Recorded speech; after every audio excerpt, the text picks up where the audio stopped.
성경에 이런 말씀이 있죠. 여호와께서 그의 얼굴을 내게 비추사 은혜 베푸시기를 원하노라. 그리고 그 얼굴을 내게를 향하여 드사 평강 주시기를 원하노라. 이렇게 축복의 말씀이 있습니다. 우리 주님의 그 얼굴을 바라볼 때에 우리 믿음으로 나아가면 좋겠습니다. 우리에게 은혜를 주시겠다고 말씀하시고 우리에게 평강을 주시겠다고 말씀하신 그 주님의 그 음성을 저희가 믿고 주님의 얼굴을 우리 믿음으로 바라볼 때에 그 주님의 얼굴이 우리에게 비추실 줄 믿습니다. 우리 다 함께 기쁨으로 손뼉치면서 이렇게 준비하면서 손을 한번 쳐볼까요? 네. 믿음으로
아버지께는 모든 것이 가능하니 이 잔을 내게서 옮기시옵소서. 그러나 나의 마음대로 마시옵고 아버지의 마음대로 하옵소서 하시고. 아멘.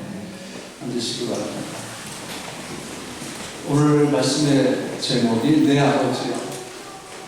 예수님의 기도 가운데 예수님이 하나님을 향해서 아버지요. 아바 아버지, 그 아바가 바로 아빠라는 뜻이죠. 그래서 개역 개정 새 성경에는 이르시되 아빠 아버지요 이렇게 번역이 되어 있습니다. 우리는 보통 감람산에 대한 이야기들을 많이 듣습니다. 이 감람산이 어떤 산이냐면 올리브 산입니다. 그래서 이 감람산에는 올리브 나무들이 굉장히 많았습니다. 이 감람산 올리브산의 위치는 예루살렘 동쪽에 있습니다. 그리고 해발 814m의 산입니다. 여러분 예루살렘을 가시면 감람산 전망대에서 이렇게 아래로 올드시티를 내려다볼 수 있는 구조입니다. 그리고 그 올드시티하고 감람산 사이 계곡이 기드론 계곡이고 남쪽에는 또 계곡이 또 하나가 있습니다. 흰놈의 골짜기라고 하죠. 그 두 골짜기가 만나는 장소가 있습니다. 그런데 이 감람산 안에 동산이 하나가 있습니다. 산 기슭에 있는 동산인데 이름이 겟세마네라고 합니다. 성경에는 감람원이라고 하죠. 정원, 동산이라는 뜻인데 이 겟세마네의 뜻이 뭔가 하면 아람어의 가트 쉐마네에 의해서 유래되어서 기름을 짜는 틀이라는 뜻입니다. 그래서 이 겟세마네 동산은 올리브 나무가 굉장히 많고 여러분이 예루살렘 성전 투어를 가시면 여기에 예수님께서 기도하시던 겟세마네 동산 그 바위가 있고 바위 위에 교회가 세워져 있는 것을 볼 수가 있습니다. 그곳에서 예수님이 기도하셨다고 전해지고 있습니다. 그러니까 감람산 중간쯤에 감람원이라는 겟세마네라는 동산이 바로 있는 곳인데 이 감람산과 겟세마네 동산은 어떤 것인가 하면 첫 번째는 쉼의 장소였습니다. 누가복음 21장 37절 말씀 보면 예수께서 낮에는 성전에서 가르치시고 밤에는 나가 감람원이라는 산에서 쉬시니 그랬습니다. 낮에는 성전에서 가르치시고 밤에는 기드론 길자리를 지나서 감람원 그 겟세마네 동산에 가셔서 쉬셨다 하는 것입니다. 그런데 이 감람산 또 겟세마네 동산에서 쉬는 것에 대해서 누가는 습관을 따라라고 표현을 합니다. 그러니까 종종 예수님은 감람산 겟세마네 동산에서 쉬는 시간을 가지신 것을 알 수가 있죠. 그 다음에 두 번째는 예수께서 제자들과 함께 자주 모이던 장소가 바로 이 감람산 또 겟세마네 동산이었는데 요한복음 18장 2절 보면 그곳은 가끔 예수께서 제자들과 모이신 곳이므로 예수를 파는 유다도 그것을 알더라 그랬습니다. 지금 이 감람산에 가면 정상에 승천교회가 있습니다. 예수님께서 승천하신 곳이 이 감람산 정상이었습니다. 그리고 그 밑으로 조금 내려오면 주기도문을 가르치신 장소가 있는데 이렇게 동굴로 되어 있습니다. 그리고 거기에 주기도문 기념교회가 세워져 있습니다. 그리고 이 감람산에는 마리아의 무덤도 있고 그 다음에 예수님께서 기도하실 때 제자들이 머물던 곳 그리고 조금 더 올라가 베드로, 야고보, 요한이 머물던 곳 그리고 예수님이 기도하시는 곳이 이렇게 구분이 되어 있고 이 기드론 골짜기하고 예루살렘 성에서 이렇게 내려가는 문이 양의 문입니다. 양의 문인데 그 옆에 그 왼쪽에 스데반 집사가 순교한 장소를 기념하는 스데반 순교 기념교회도 있습니다. 성경에 나오는 대부분의 그 사건들이 일어난 곳이 바로 이 예루살렘과 감람산 겟세마네 동산입니다. 그리고 이 감람산과 겟세마네 동산은 어떤 것인가 하면 예수님께서 자기 마음을 나누신 것입니다. 이제 오늘 드디어 이제 우리가 이 본문 속으로 더 깊이 들어갈 텐데 마태복음 26장 38절 말씀 보니까 이에 말씀하실 때 내 마음이 매우 고민하여 죽게 되었으니 너는 여기 머물러 나와 함께 뛰어 있으라 하시고 제자들을 두시고 베드로와 야고보와 요한만 데리고 또 올라가십니다. 그리고 또 한 장소를 지정해서 여기서 너희는 깨어서 기도해. 나를 위해 기도해야 돼. 나는 기도의 동역자가 필요해. 너희의 기도가 필요해. 왜냐하면 내 마음이 지금 너무 고민해서 죽을 지경이다라고 예수님이 처음으로 이 고백을 하십니다. 그 세 제자예요. 이 세 명의 제자는 변호사도 같이 갔던 제자들입니다. 그러니까 예수님은 이 세 명에게 자기를 위한 기도를 부탁을 하시고 좀 떨어진 곳에 가셔서 기도를 하신다는 것입니다. 고민하여 죽게 되었다는 표현이 뭔가 하면 지금 내 마음은 슬픔으로 가득하다. 그런 뜻입니다. 예수님의 마음이 고통과 슬픔으로 가득했습니다. 그것은 이제 곧 인류 역사에서 유일무이하게 일어나야 할 일 때문입니다. 그것이 뭔가 그 중심에 주님이 서 계실 것이고 이 사건은 아들이 아버지로부터 버림받는 순간이 될 것이고 선하신 분이 죄인이 되셔서 의로우신 하나님으로부터 선포되는 공의의 심판을 받는 자리가 될 것입니다. 그러니까 예수님 마음에 지금 슬픔으로 가득하게 만든 것은 다가올 죽음에 대한 두려움, 십자가의 고통이 아니라 사실은 아버지께 버림받는 순간에 대한 고통이 너무 크기 때문입니다. 사랑하는 아버지로부터 이제 죄인이 되어서 처절하게 버림받아야만 합니다. 이 버림받다는 뜻이 뭔가 하면 완전히 바닥으로 내팽개치고 뒤로 돌아보지 않는 뜻입니다. 하나님이 자기 앞에 일말의 동정심조차 갖지 않냐고 일말의 사랑조차 갖지 않냐고 완전한 죄인을 향해서 하나님의 공의의 진노로 그 완전 바닥에 도저히 나올 수 없는 바닥으로 내팽개치셨다 그런 뜻입니다. 그 순간에 이 아들의 고통이 얼마나 컸겠습니까? 이제 그렇게 버림받을 시간이 곧 다가오게 됩니다. 그 마음이 그래서 슬픔으로 가득한 것입니다. 그러니까 예수님이 처음으로 제자들에게 자기 속에 있는 마음, 이 슬픔의 마음을 고백하신 겁니다. 내 마음이 심히 고민하여 매우 고민하여 죽게 되었으니 너는 여기 머물러 나와 함께 깨어있으라 기도하라는 얘기입니다. 그런데 베드로와 요한은 그렇게 하지 못했죠. 그 다음에 이 감람산은 어떤 것인가 하면 네 번째는 하나님께서 심판하시기 위해서 나중에 서시는 장소인데 스가랴 14장 4절 말씀 보니까 그날에 그의 발이 예루살렘 앞 곧 동쪽 감람산에 서실 것이요. 예루살렘 동쪽에 있는 산이 감람산입니다. 감람산은 그 한가운데가 동서로 갈라져 매우 큰 골짜기가 되어서 이 기드론 골짜기라는 거죠. 산 절반은 북으로 절반은 남으로 옮기고 이렇게 스가랴서에서 나중에 하나님이 심판하시기 위해서 서실 것이다 라고 예언을 하고 있습니다. 이제 우리가 오늘 본문 말씀으로 좀 들어가겠습니다. 겟세마네 동산에서 예수님의 기도에 대해서 조금 더 구체적으로 함께 나누기 원합니다. 이르시되 아빠 아버지여 하나님 아버지께는 모든 것이 가능하오니 이 잔을 내게서 옮기시옵소서. 그러나 나의 원대로 마시옵고 아버지의 원대로 하옵소서 하시고 여기서 잔이 나옵니다. 잔. 이 잔이 가지는 의미는 죽음입니다. 그런데 이 잔 속에 이 죽음의 잔 속에 담긴 것이 뭔지 아십니까? 하나님의 진노입니다. 지금 주님이 마셔야 할 잔은 하나님의 진노의 잔입니다. 마시고 싶겠어요? 아니요. 여러분 뭔가를 마시고 싶다면 뭘 마시고 싶으세요? 아이스티도 있고 커피도 있고 뭐 이왕 마실 거면 아주 맛있는 걸 내가 좋아하는 걸 마시고 싶지 독약을 마시고 싶겠습니까? 아니죠.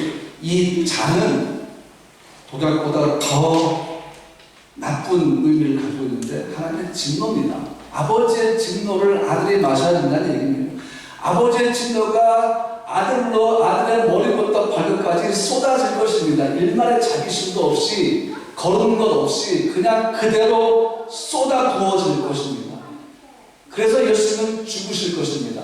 그냥 우리가 주는 그런 죽음과 완전히 다른 죽음입니다. 이 같은 고통의 죽음은 세상에 존재하지 않습니다. 예수님은 그런 잔을 지금 마심으로 죽으셔야만 했는데 오늘 이 기도 속에서 우리가 헷갈리게 뭔가 하면 지금 예수님은 하나님, 아버지 모든 게 다 가능하니까 이 잔을 내게서 옮기십시오. 이렇게 지금 예수님 먼저 기도를 하십니다. 그러나 나의 원대로 마시고 내 원은 이건데 아버지 원대로 하십시오라고 기도하는데 여기서 우리가 그냥 문맥을 읽어보면 예수님의 뜻, 아들과 아버지의 뜻이 충돌하는 것처럼 보입니다. 지금 아들과 아버지는 갈등을 하고 있는 것처럼 보입니다. 아들이 원하는 것과 아버지가 원하는 것이 분명히 지금 다릅니다. 다른 것처럼 보입니다. 아들은 잔을 마시기 싫습니다. 아버지는 잔을 마셔야 한다고 말씀하십니다. 그러면 복음서, 사복음서 세우게 계속해서 우리에게 보여주었던 아버지의 뜻에 순종하면서 십자가를 향해 걸어갔던 그 아들의 여정은 결국 이 기도가 이대로 만약에 아들의 뜻에 아버지가 맞춘다면 다 실패합니다. 사복음서는 결코 쓰어지지 않았을 것입니다.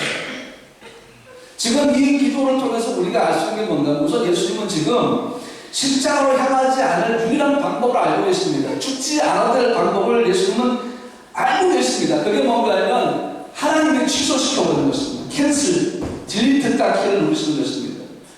그래서 하나님께서 그 아버지께서 아들로부터 옮겨버리시면 십자가로 향하는 길이 순식간에 사라져버립니다. 이게 무슨 말입니까? 아들에게 다가올 고통의 죽음을 실제적으로 컨트롤하고 통제하는 권세를 가지고 있는 누구란 얘기입니까? 아버지란 얘기입니다. 그러니까 그걸 통제하는 아버지께서 오케이, 나도 너와 똑같은 마음이야. 너의 원에 내 뜻을 낮추겠다. 캔슬, 십자가 제거. 이렇게 해버리면 되는 문제입니다. 그러니까 지금 이 아들이 아버지께 나를 향한 죽음의 그 모든 계획을 통제하는 분은 아버지밖에 없습니다 라고 하는 건 이건 아들의 기도입니다. 아버지를 향한 아들의 처절한 기도입니다. 그래서 아버지의 뜻을 취소할 수 있는 마지막 순간의 마지막 기도가 된다는 것입니다. 이제 아버지를 향해서 그 자녀를 취소시킬 수 있는 기도의 마지막 기도가 이 순간입니다. 이제 이 기도가 아버지 뜻에 합한 쪽으로 바뀌어지면 아들은 죽음으로 갈 수밖에 없습니다. 마지막 기회인 거죠. 그러니까 아들의 기도는 뭐처럼 보이나? 아버지 이제 마지막 기회입니다. 정말 나를 사랑하신다면 내가 십자가에서 죽지 않도록 할 수 있는, 취소할 수 있는 마지막 순간입니다. 이것이 나의 아버지께 드리는 마지막 기도입니다. 이런 뜻입니다. 지금까지 내가 아버지 뜻에 불순종하지 않았습니다. 순종해서 왔습니다. 이제는 아버지 아들의 뜻에 따라 주시길 원합니다. 라는 기도처럼 보입니다. 잘 들으세요. 기도처럼 보입니다. 문명만 놓고 보면. 그런데 아버지께는 모든 것이 가능하오니 이 자를 내게서 옮기시옵소서라만 보면 그렇게 보이는데 그 뒤를 보면 예수님의 기도는 갈등이나 충돌이나 아버지를 설득하려는 기도가 아닌 것을 우리가 알 수가 있어요. 고난의 잔을 피하려는 의도가 담겨있지 않은 것을 알 수 있습니다. 그럼 도대체 이 기도의 내용은 뭘까요? 아버지를 설득하는 것이 아니라 아들이 자기를 설득하는 것. 고난의 잔을 마실 수 있도록 자기를 계속해서 설득하는 것입니다. 곧 다가올 마지막 고통의 순간을 향하도록 자신의 마음과 순종의 방향을 다시 한번 고정시키는 것입니다. 이게 흔들리고 있거든요, 지금. 그 슬픔이 너무 가득해서 막 흔들리는데 그 흔들리는 자기의 마음을 꽉 붙잡아 매는 기도인 것을 알 수 있습니다. 왜냐하면 예수님은 고난의 잔을 피하면 살 수 있지만 고난의 잔이 자기에서 옮겨지게 되고 자기가 마시지 않게 되면 그 다음에 어떤 일들이 이루어질 것인지를 분명하게 알고 계시기 때문입니다. 고난의 잔을 통제하는 분이 아버지와도 알고 있지만 그 아버지가 자기의 멋대로 하는 그 순간에 어떤 일이 일어날지를 더 잘 알고 있었습니다. 그것은 바로 아버지의 뜻이 최초로 이루어지지 않는 것입니다. 아버지의 약속이 캔슬되는 것입니다. 지금까지 예수님의 삶은 아버지의 뜻을 이루는 것이었죠. 최후의 순간도 아버지의 뜻이 이루어지는 것입니다. 그런데 만약에 고난의 잔이 아들에게서 옮겨지면 그 대가로 주어진 것은 아버지의 뜻이 이루어지지 않는 것입니다. 역사 속에서 한 번도 아버지의 뜻이 이루어지지 않은 적이 없는데 아들이 그를 일어나게 만드는 것입니다. 그 이유는 아들을 살리기 위해서 아버지 스스로 자기의 뜻이 이루어지지 않게 만드는 것입니다. 그런데 이게 여기서 끝나는 것이 아닙니다. 이사야 55장 11절 말씀 보니까 내 입에서 나가는 말도 헛되이 내게로 돌아오지 않으며 나의 뜻을 이루면 나의 명함에 보내리니 형통하라 말씀하셨는데 이게 아니게 되거든요. 하나님께서 나온 말도 캔슬되는구나. 자기 아들을 위해서 얼마든지 캔슬할 수 있는 분이구나. 이렇게 되버리는 거죠. 여러분, 반드시 뜻을 이루는 하나님의 말씀은 그럼 어떻게 되느냐? 캔슬되는 거예요. 근데 보세요. 이건 전능자의 영역이에요.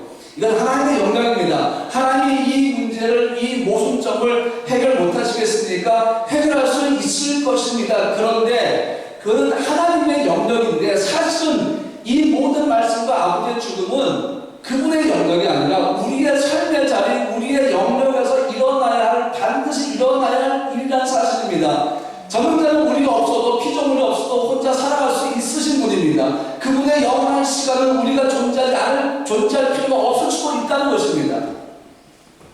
그런데 이게 하나님께 속한 부분이 아니라 우리의 영역으로 딱 들어보면 이때부터 우리는 엄청난 비극을 맛보게 됩니다. 피조물이라는 이유 하나 때문에, 죄를 지은 죄인이라는 이유 하나 때문에 우리는 엄청난 비극을 맞아야 되는데, 그 중에 하나가 생명의 길이 영원히 살아가지 않는 거죠. 하나님은 우리를 버리시는 것입니다. 여러분과 나를 그 아들이 버림받아야 할 그 밑바닥에 잔인하게 비윤리적으로 내동댕이 치시는 것입니다. 여러분과 내가 그곳으로 떨어지는 것입니다. 우리가 하나님과 회복하고 다시 자녀가 되는 유일한 방법은 아들이 죽어서 그 생명이 우리에게 와야 됩니다. 하나님 딱 막아버리시는 거예요. 내 아들 지금 못 주겠다.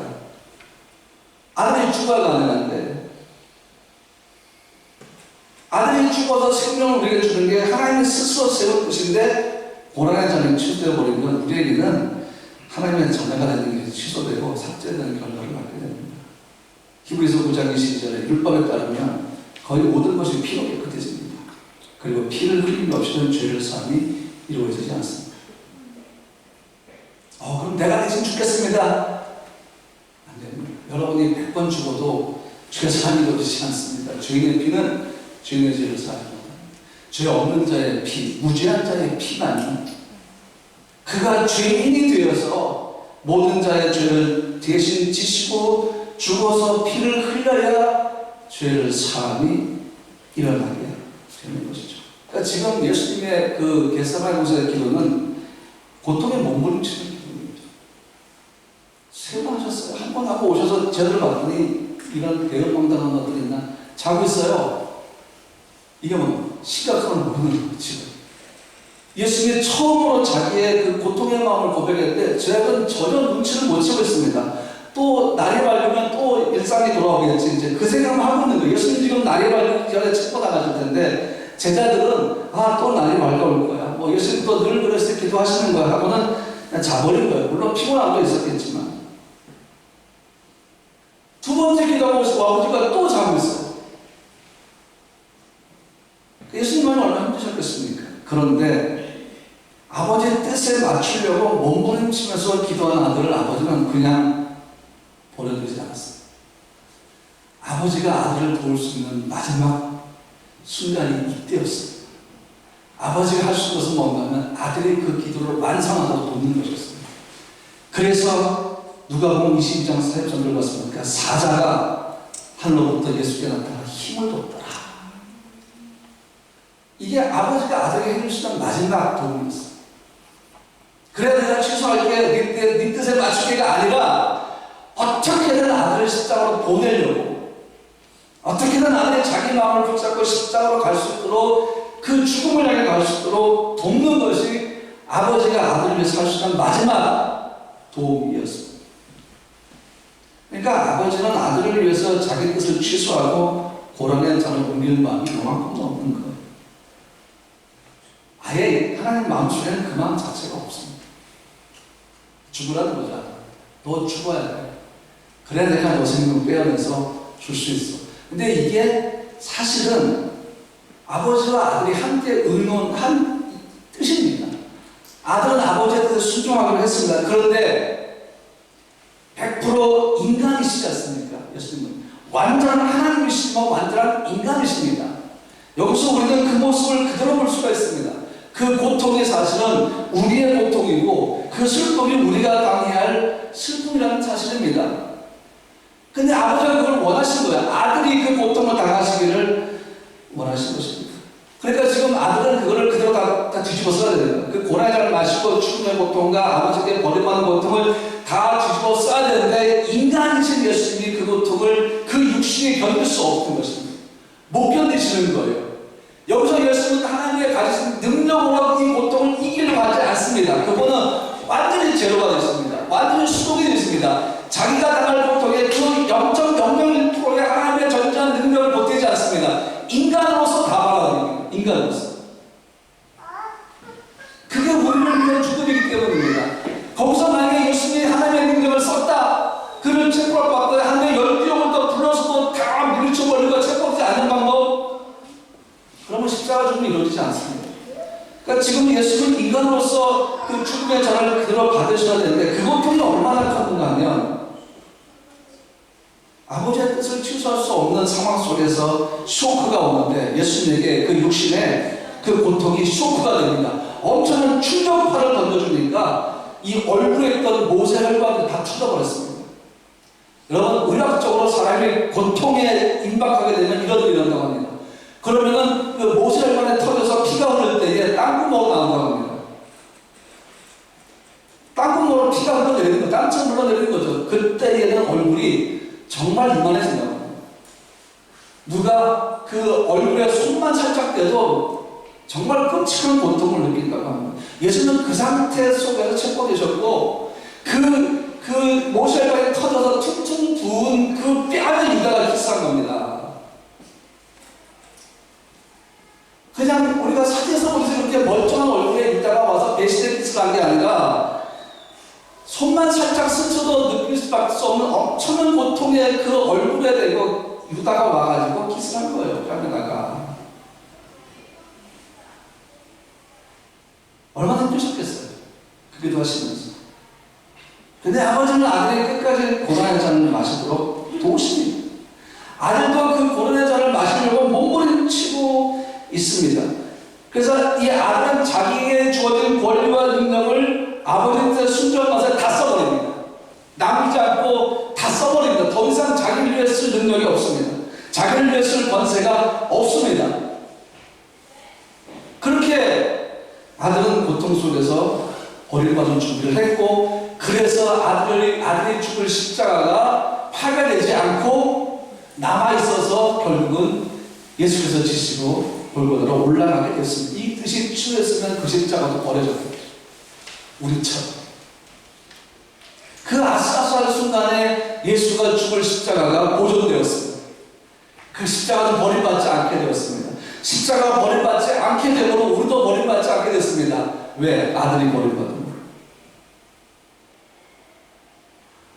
이 말씀을 묵상할 때 아슬아슬하게 느껴지지만 우리를 향한 그분의 사랑이 더 강력하게 다가왔습니다. 여기서 우리는 제자들의 모습을 한번 좀 보기도 합니다.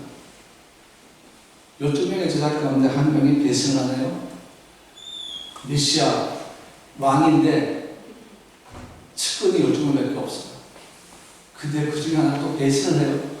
헤롯이 보기에, 빌라도가 보기에 얼마나 가짜겠습니까? 왕이라는데 별 볼품이 없는 갈릴리 출신, 나사렛 출신의 청년인데 부하가 참모진이 12명밖에 안 돼요. 얼마나 모자랐으면 그 중에 한 명이 배신하니까 또 겨우 은삼십에 그래가지고 끌려왔어요. 얼굴 보니까 뭐 끌려맞고 완전히 뭐 퉁퉁 붓고 이거는 사람의 얼굴이 아니었습니다. 그러니까 빌라도가 보고 헤롯이 보기에 야, 뭐 이런 까지 아니냐, 이게 왕이냐, 뭐 이렇게 비웃을 정도였는데 그렇게 될 수밖에 없는 상황 속에 예수를 버렸던 12명이 있다는 사실인데 이건 제자들의 실패한 이야기입니다. 제자들이 실패했어요. 유다가 먼저 실패했습니다. 그리고 나머지 11명도 예수를 버렸습니다. 그런데 여러분, 사실 이 사건 전으로 돌아가 보면 예수님을 존경했고 마음을 다해 따랐습니다. 가르쳐 빼는 거. 예수께서 주신 뱀과 정갈을 밟을 권세를 가지고 전도하며 능력을 향하기도 했었습니다. 그리고 예수를 향한 이들의 마음은 사실 진심이었습니다. 충성할 거야 라는 그 마음도 진심이었습니다. 그런데 실패했습니다. 왜 그랬을까요? 여러분, 베드로만 예수를 버린 게 아닙니다. 모두가 버렸습니다. 그런데 그들이 가진 예수에 대한 그 진심의 깊이, 예수를 향한 그 충성의 마음이 사실은 실체를 알고 보니까 죽음에까지 갈 만한 깊이는 아니었다는 거죠. 충성하고 헌신하고 싶어 했습니다. 예수를 따라가고 싶어 했습니다. 그러니까 예수 주님 앞에 감옥에도 가고 죽음의 장소를 가겠다고 베드로가 고백했는데 그 고백은 진심이었습니다. 베드로는 그렇게 할 생각이 있었습니다. 그렇게 할 의지가 있었습니다. 그렇게 충성하고 싶어 했습니다. 그런데 이 원어를 살펴보면 사실 베드로가 이 고백을 한 그 전에가 뭐가 있냐면 그런 순간은 오지 않을 거야. 그 순간은 지금 우리가 상당히 먼 곳에 있어 축에 이건 오지 않을 거야. 여전히 거리가 먼 이라는 생각이 베드로의 마음속에 있었습니다. 그러니까 예수와 죽기도 원하고 감옥까지 갈 수 있겠다는 마음은 진심이었는데 그 진심의 저번에는 일어나지 않을 거라는 이대에 대한 마음이 있었다는 것입니다. 뭐 이렇게 되면 누가 그런 고백 못하겠습니까? 내 사지가 잘려나가도 나는 주와 함께 있습니다. 그런 고백할 수 있잖아요. 어차피 안 일어날 일입니다. 제자들은 예수를 버렸습니다. 제자들의 충성과 헌신의 마음은 있었는데 베드로처럼 여기에 한 가지 부족한 게 있었습니다. 오늘 우리의 믿음을 한번 좀 비교해 볼 필요가 있습니다. 여러분들 주를 위해 제가 여러분들에게 여러분 주님을 위해 죽을 각오가 있습니까? 정말 주의 말씀을 따라가며 평생을 두고 주와 함께 걸어갈 수 있습니까? 그러면은 여러분 아멘 하실 겁니다. 그렇죠? 아멘 하실 거죠? 아멘 안 하면 이상해요. 일단 아멘 하고 가야 돼요. 네. 저한테도 물어보면 저도 아멘 할 겁니다. 분명히 아멘이요. 그 동네 때 보면 그 부흥사가 와가지고 믿습니까? 그러면 일단 아멘부터 하고 오잖아요. 아멘, 그게 이제 진심인 거예요. 막 진심이에요. 예수와 함께 예수를 내가 죽을 수 있습니다. 그게 사실은 이게 의심할 수 없는 진심이에요. 여러분도 주와 함께 평생을 살겠다는 그 고백은 진심입니다. 거기에 거짓이 전혀 없습니다. 압니다. 그런데 제자들도 똑같았습니다. 근데 결정적인 순간에 이들은 예수를 버렸습니다. 성경은 누군지 말하지 않지만 마가복음에 기록된 어떤 한 제자가 있는데 배혼 이불 같은 걸 걸치고 있다가 도망갈 때 벗어 던지고 성경에 기록된 인류 최초의 스트레이킹을 합니다. 그 밤 새벽에 발가벗고 도망칩니다. 누구냐? 범인이 누구냐? 도대체 이 제자가 누구냐? 알 수가 없습니다. 이름이 나오지 않으니까. 그런데 시각자들은 왜 이것이 마가복음에만 기록됐느냐? 아마 마가가 아닐까라고 생각을 합니다. 나중에 천국 가서 한번 좀 청문회를 해야 될 것 같습니다. 진짜 당신이니까. 왜 이렇게 버렸을까? 충성과 헌신의 마음은 실제적인데 그것이 현장에서 이루어져야 할 순간에 필요한 것은 없기 때문입니다. 이게 뭔지 아세요? 용기. 사실 우리에게 용기가 가장 필요한 순간은 순교하기 직전인 것입니다. 만약 우리가 순교한다면 정말 순교할 수 있는 사람에게 순교의 기회가 옵니다. 모든 사람에게 다 순교의 기회가 오는 게 아닙니다. 예수의 11제자 마태까지 11명은 다 순교했는데 요한은 마지막 이 육신의 삶을 다 살고 천국을 가지 않습니까? 그러니까 순교 순간이 모두에게 오는 것은 아니지만 누가 알겠습니까? 체포에는 순교할 위험이 없다고요? 누가 알겠습니까? 그런데 그 순교하는 그 순간에 가장 필요한 것이 뭔가 하면 용기입니다. 자, 이제 곧 죽음이 다가오죠. 예수님처럼 우리에게도 고통스러운 죽음의 도구가 탁 보이기 시작합니다. 그래서 그 고통의 그 죽음의 도구가 우리에게 다가올 때, 그것이 뭐 올감이든 뭐 참수형 칼이든 뭐든지 간에 다가올 때 갑자기 우리 속에서 강하게 나는 유혹이 뭔가 하면 살고 싶다는 마음. 가장 인간적인 마음. 살고 싶다는 마음은 결코 죄가 아닙니다. 그 유혹에 넘어가는 게 죄죠. 순교의 순간에 예수를 배반하고 살아나는 게 죄지. 살고 싶은 그 강력한 그 마음이 생기는 건 죄가 아닙니다. 그런데 우리가 그 순간에 믿음의 용기를 가지고 죽음의 두려움과 살고 싶은 욕망을 제어할 수 있다면 순교할 수 있습니다. 우리 예수를 위해 죽을 수 있습니다. 근데 제자들에게 그게 부족합니다. 그런 일이 일어나지 않을 때가 생각하면 무슨 일을 못하겠습니까? 진짜 그 일이 다가왔을 때는 용기가 부족했어요. 평소에는 모든 게 다 충분해 보였습니다. 능력의 예수, 하나님의 아들 예수, 메시아 예수의 제자로서 그들은 엄청난 자부심을 갖고 있었고 의리와 충성도는 굉장히 충분해 보였고 정체성도 분명히 가지고 있었고 예수와 함께 가면 죽는 데까지 가겠다고 고백할 수 있는 마음도 있었습니다. 그런데 마음만 있었지 실제로 그것이 이루어질 현장에서 그것이 이루어지게 만드는 용기가 없었다는 것입니다. 베드로가 주와 함께 오게도 가고 죽는 데도 가겠다고 약속은 했지만 이게 약속이었습니다.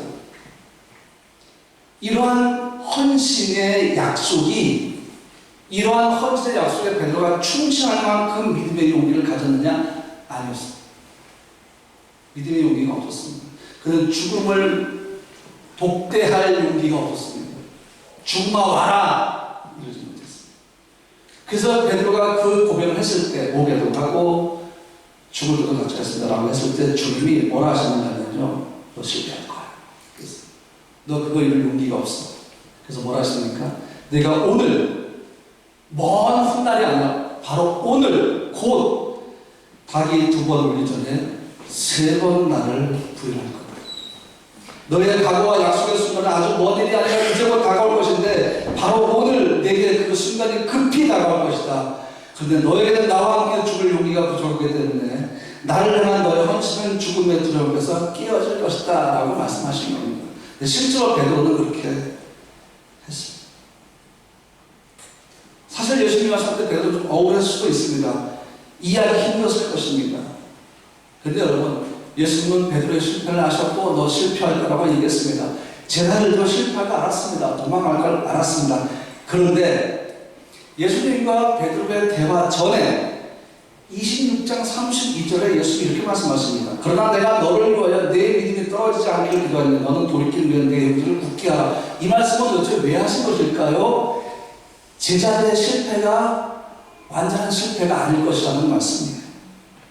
다시 예수님을 향한 그들의 헌신이 회복될 것이라는 말씀입니다.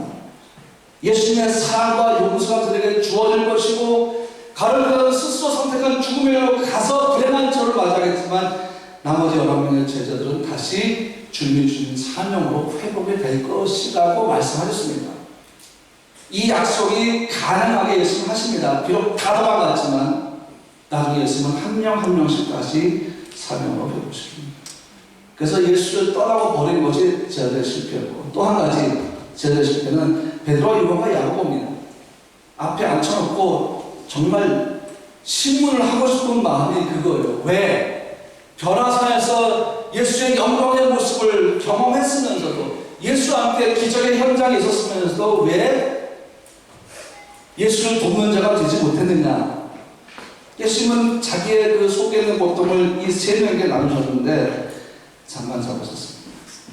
고통의 시간에 예수님이 요청하는 기도가 잠에 묻혀버린 것입니다. 그래서 예수님은 결국 홀로 기도할 수밖에 없었습니다. 가장 필요한 기도의 순간에 3명도 예수를 버렸습니다. 마지막은 주님 홀로 기도할 수밖에 없는 상황으로 3명의 제자가 몰고 왔으니까 이 3명의 결국은 예수를 배반하고 실패한 사람들이 되었습니다. 결론을 말씀드리겠습니다. 겟세마네 동산에서 다가올 고난과 싸우신 예수님의 기도, 체포와 멸시, 자기가 죽게 될 십자가를 지고 골고다 죽음의 장소로 올라가셔서 인류 역사 속에 가장 큰 고통이고 죽으신 주. 그런데 놀라운 것이 있습니다. 여러분 사복음서를 읽어보고 오늘 본문도 마찬가지인데 성경은 이 엄청난 고통의 죽음과 아버지가 아들을 버리는 이 놀라운 비극의 현장에 대해서 이 모든 과정을 비극적이거나 죽음으로 끝나는 패배라고 전혀 기록하지 않습니다. 사복음서는 이것은 비극이야 이렇게 뉘앙스조차 들어있지 않습니다. 겟세마네 동산에서부터 시작된 십자가 죽음의 여정은 모든 죄를 지고 하나님께 버림받는 과정을 사실 그대로 역사의 현장 그대로 우리에게 보여주고 있는데 이 과정에서 보여주는 모든 순간순간 속에 비극이라는 뉘앙스는 전혀 찾아볼 수 없다는 사실입니다. 대신 죽으시는 주님의 억울함, 대신 죽으시는 주님의 분노, 죽음에 대한 공포, 죽음에 대한 두려움 없었겠다. 주님은 마음의 슬픔으로 가득했지만 아버지 뜻에 맞추려고 몸부림치셨지 그것 때문에 억울함을 표하고 분노하고 죽음을 두려워하고 버림받은 것 자체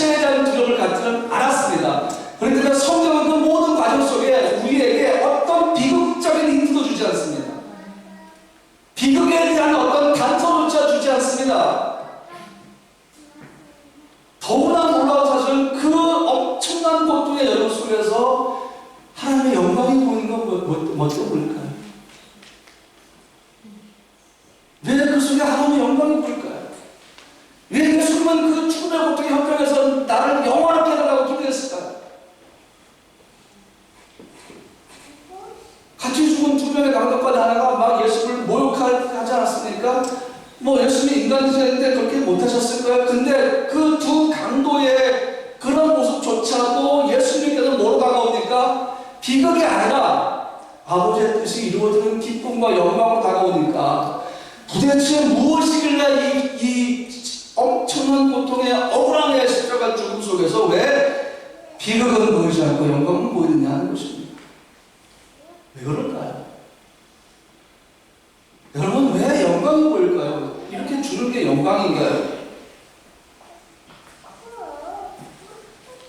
십자가를 향하는 여정은 폭풍 같은 고통으로 꽉 차 있습니다. 사람들의 비난과 모욕 속에 예수를 사랑하는 사람들의 눈물과 아픔조차 다 가려 있습니다. 지금 죄인 예수밖에 보이지 않습니다. 자기가 못 박혀 십자가를 지고 올라간 예수밖에 보이지 않습니다. 약간의 돈이라는 고려된 시몬이 십자가를 대신 져 주신 것인데, 근데 왜 성경은 고통을 까고 죽음을 선포하는 사람들을 마치 빌라도, 그 사내들인 공회원들, 예수를 십자가에 못 박고 소리치는 그 사람들, 로마 병사들, 예수의 손과 발에 못을 박고 머리에 뭐 가시관 씌우고 그 밑에서 이렇게 옷 제길 뽑아 옷을 나누고 막 강력한 힘을 가지고 좀 보이는 이 사람들을 정말 강력한 자로 승리자로 전혀 묘사하지 않고 오히려 도살장으로 끌려가는 예수가 되는 어린 양의 모습에서 승리와 하나님의 영광과 권세를 왜 성경은 나타내고 있느냐 그거예요.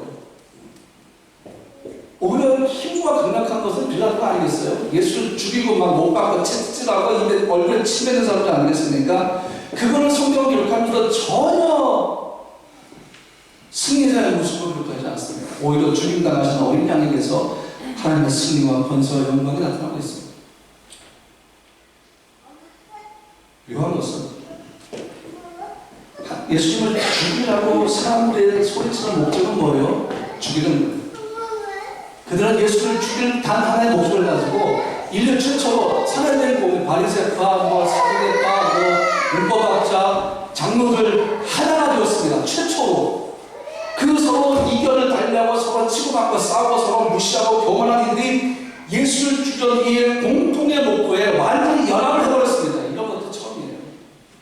이럴 수가 없는 사람들. 그러니까 이 사람들은 예수를 죽이는 게 목적이었고 거기에 하나가 됐습니다. 그런데 예수님의 목적은 뭐예요? 똑같아요. 죽는 겁니다. 죽임을 당하는 겁니다. 예수님은. 그런데 사람들은 예수를 죽여야만 했지만 예수님도 죽임을 당해야 했지만 목적은 다릅니다. 살리려고 죽습니다. 근데 여러분, 또 한 가지 묘한 것은 예수를 죽이는 목적을 달성하려는 사람들의 목표, 예수의 죽음과 그들에게 죽임당하는 예수의 죽음에 대한 하나님의 뜻은 똑같았습니다. 뭐예요? 그분의 뜻이 것입니다. 하나님 자기를 내어주신 거예요. 죽이라고 내어주신 거예요. 그러니까 머무르고 사람은 예수를 죽였으나 그것이 하나님의 뜻을 이룬 것은 꿈에도 몰랐겠죠.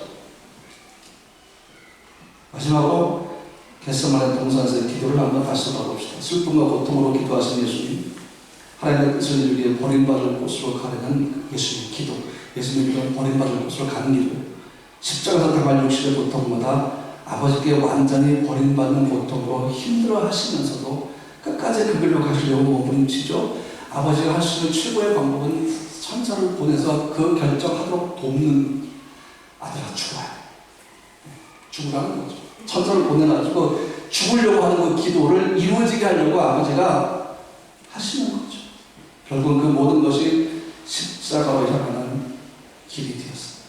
마지막으로 간증만 하나만 마쳤습니다.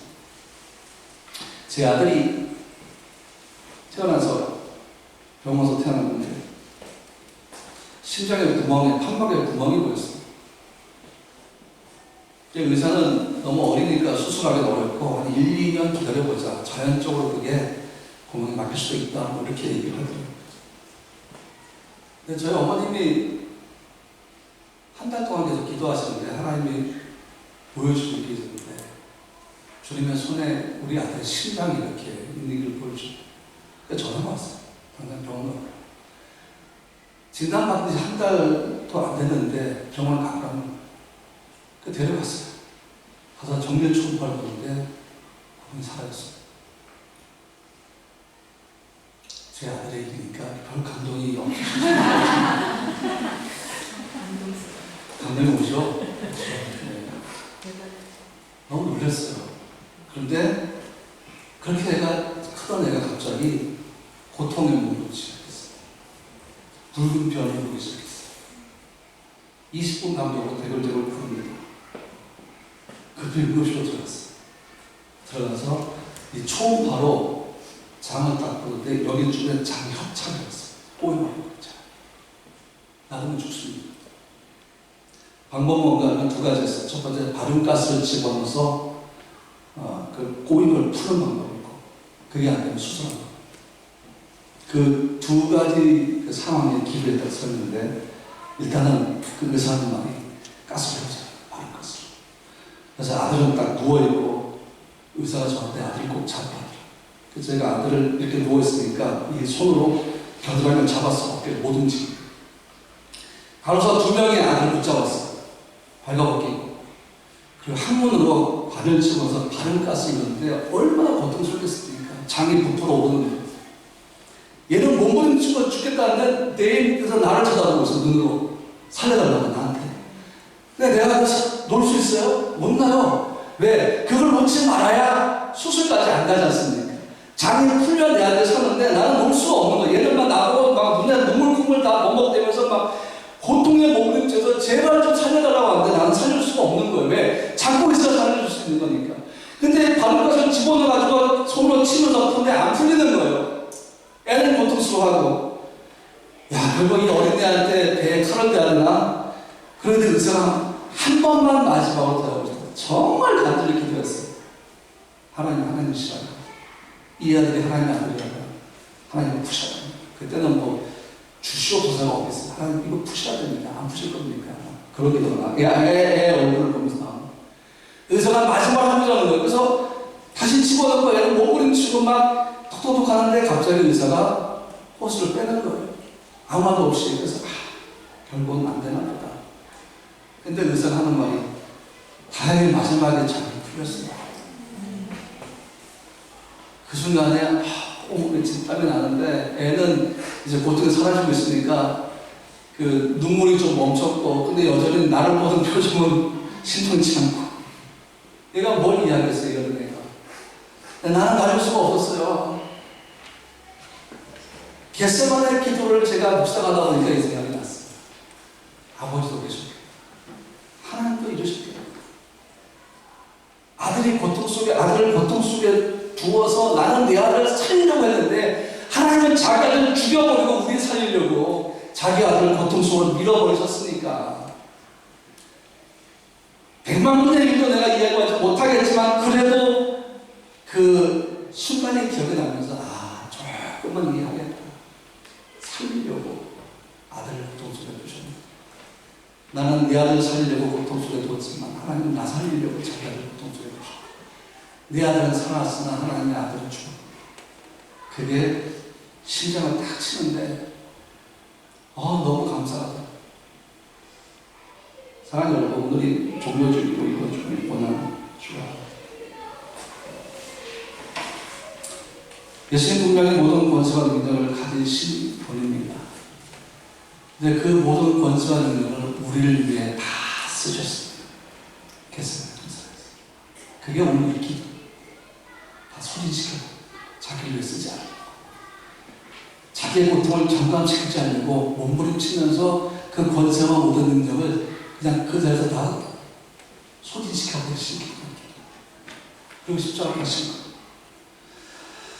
그래서 오늘 말씀을 묵상하면서 함께 부른 찬양이 모든 능력과 권세라는 찬양입니다. 우리 찬양하면서 말씀을 한번 다시 한번 생각하면서 모든 능력과 모든 권세를 나를 위해 쓰신 주님, 내게 주신 모든 것들을 나도 주님을 위해서 우리 교회가 그런 교회가 되고 싶고 우리 가정이 그런 가정이 되고 싶습니다.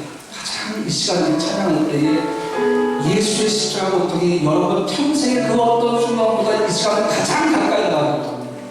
여러분의 심장을 치르는 겁니다. 그 고통이 여러분 안에 가득 차기를 원합니다. 그 고통이 성령의 역사를 통해서 기도가 되기를 원합니다.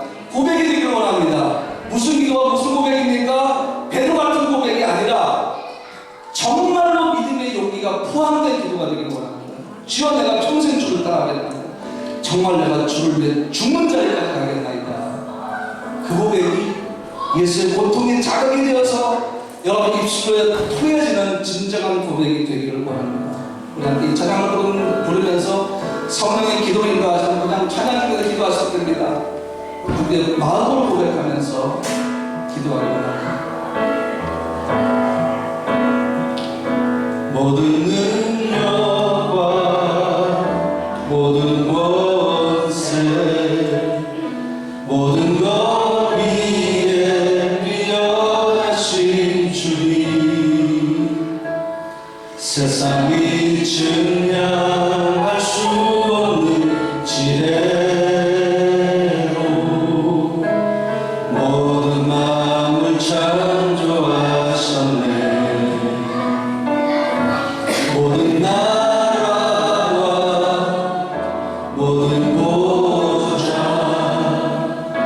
이 세상 모든 경이로움보다 이 세상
예수를 따라갈 수 있는 선택을 할 수 있도록 나를 도와주시고 우리 교회와 우리 가정이 그런 가정이 되게 하여 주시옵소서.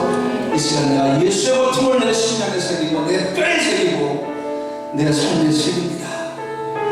그 고통에 나를 살리겠습니다. 그 고통에 내가 생명을 줬습니다. 나도 이제 주를 위한 고통을 두려워하지 않겠습니다. 주를 위한 고통이 내게 다가온다면 기꺼이 주님을 위해서 고통을 당하겠습니다. 죽음의 순간에 내게 와도 나는 두려워하지 않을 것입니다.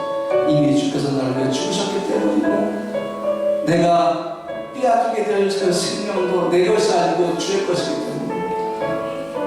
그들이 나를 죽어 내 생명을 뺏어가는 것도 주의 생명을 뺏어가는 것이니 그 순간 주님은 나를 그 주의 나라로 계신 줄 믿습니다.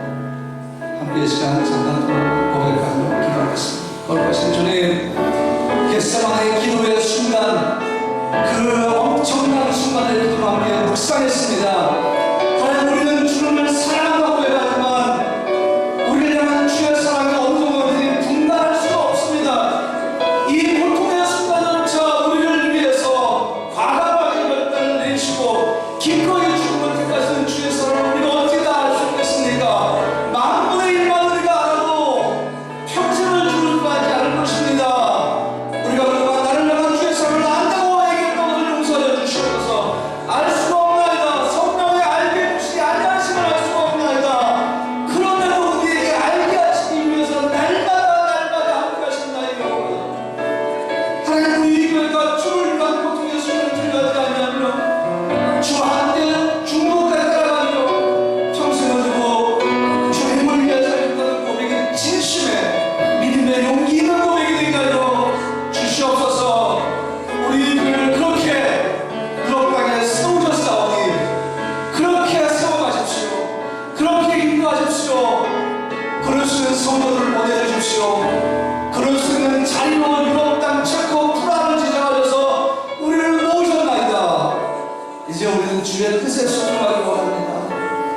하나님, 우리를 주의 뜻대로 사용하여 주시옵소서. 한 가정 한 가정 한 생명 한 생명 그렇게 되기 원합니다. 우리의 진심을 이 시간 주님 모자까지 올라가기 원합니다. 주님 받아주시옵소서. 아들이 고통을 당하기를 아버지께서 원하셨습니다. 이 사연은 그렇게 선포하고 있습니다. 아버지께서 원하셨다. 너희를 위해서 아버지께서 원하셨다. 아들도 원했다. 근데 주님, 우리는 그것을 마치 원하지 않는 사람들처럼 살게 했습니다. 그 사람을 무가치한 것으로 만들어 버리려고 애쓸 때도 있습니다. 하나님, 우리의 죄를 용서해 주시옵소서. 그 사랑이 얼마나 놀라운 것인지를 기억하지 못했습니다. 그러나 이제부터는 우리가 기억하고 뼈에 새기십시오. 심장에 새기십시오. 우리 핏줄에 담으십시오. 심장이 찔 때마다 기억나게 하십시오. 그 피가, 예수가 주신 그 생명의 피가 혈관을 따라 흐를 때마다 우리의 온몸이 기억하게 하십시오. 잊어버리지 못하도록, 결코 잊을 수 없도록. 그래서 그것이 주님께서 주시는 그날까지 그대로 우리 속에 살아있게 하여 주셨어요. 오직 예수를 위한 삶이 실제로 우리 삶에 이루어지게 하여 주시옵소서. 예수의 이름으로 기도합니다.